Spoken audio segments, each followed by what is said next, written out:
Hey friends, Nate Chamberlain here, inviting you to my next workshop at 365 EduCon. Unboxing Microsoft 365. Make the most of your productivity toolbox. This workshop is for my beginners and evaluators of Microsoft 365. Imagine Microsoft 365 just showed up in a box on your doorstep and you don't know what to do with it. Well, we're going to spend a whole day together unboxing that box.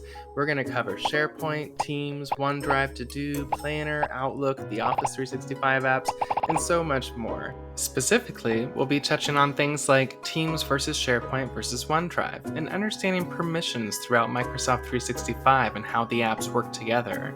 We'll also cover scenarios like when should you use a Teams conversation versus a chat versus an email. And then you may have heard of a few new products in the Viva suite. What are those and how do they fit into everything else? So I hope you'll register. Join me at 365 EduCon. I'm looking so forward to meeting you and learning with you.